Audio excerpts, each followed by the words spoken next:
Let's take a look in 1815 at the four main superpowers of Europe. First, there was Austria, Britain, and then Russia. But at this time, a new one started moving onto the field, which was Prussia. Now, Prussia at the time was not the greatest, but they had enough power to be recognized in order to help deal with some of the decisions that they made. So, there were three main decisions at the Conference of Vienna, which were, first, Germany was to go to Austria.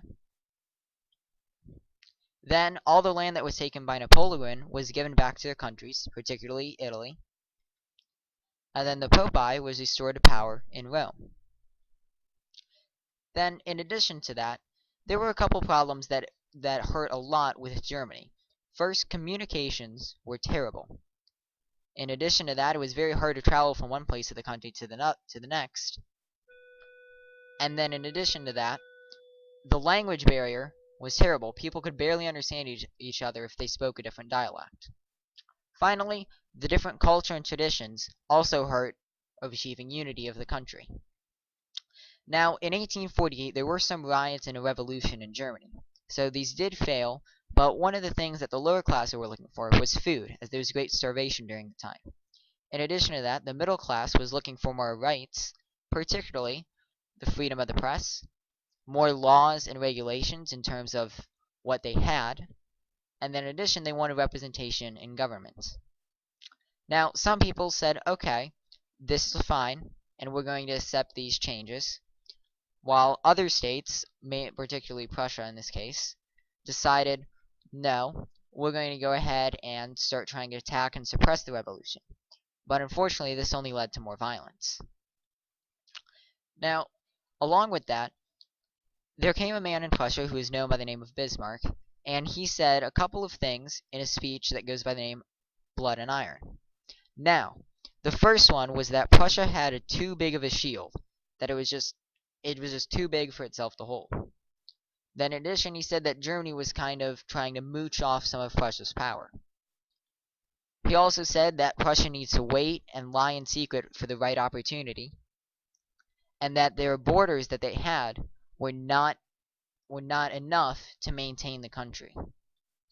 Now, all of these things together, he said that the only way to achieve unification for Germany and Prussia and a couple other countries was by fighting, which is blood and iron. Now, Bismarck also had a couple of other things that he wanted to do in Prussia. One of the main things was he looked for unity. In addition to that, he also looked at trying to improve the economy. Now, both of these were partially successful, but they were not overly successful in terms of what the people wanted. In addition to that, he also put in new rules and regulations, which did suppress some of the masses. But overall, it still kind of remained a large puzzle. Now, after that, for about 15 years or so, there were the Wars of Unification, which was led directly by Prussia. It started off with attacking Denmark. Then in addition to that, they soon attacked Austria, and then they also attacked France and won all three battles. After this, Prussia was considered to be unified. Now, on the other side of the field, let's look at Italy. Italy was not the strongest country at the time. They didn't have a large army, and what they did have was easily surpassed by armies of the other time, such as France, Austria, and Prussia. Now, in addition to that, there were also a lot of laws and regulations that put very, very, very hard restrictions on the people.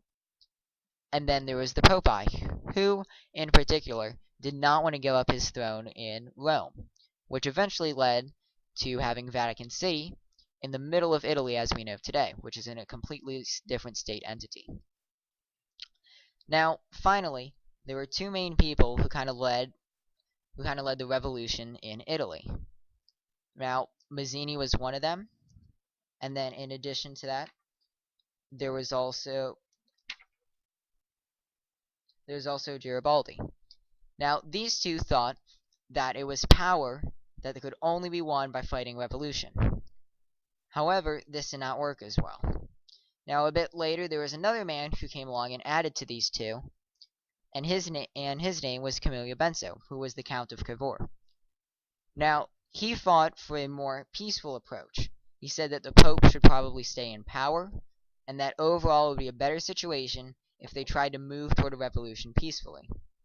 In the end, it was more of a combination of these two, but it was more of Camillo Benso's ideas that eventually led to unification of Italy.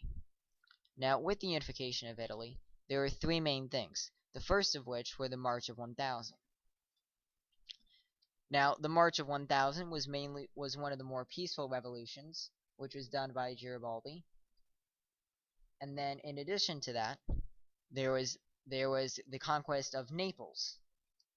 Now, Rome was actually left alone, mainly to what the Pope decided, but they did take over Naples, and there were some problems, but overall they did eventually achieve unification.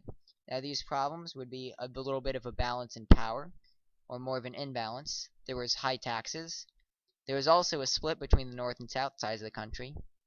And then in addition to that, they were undecided on a ruler.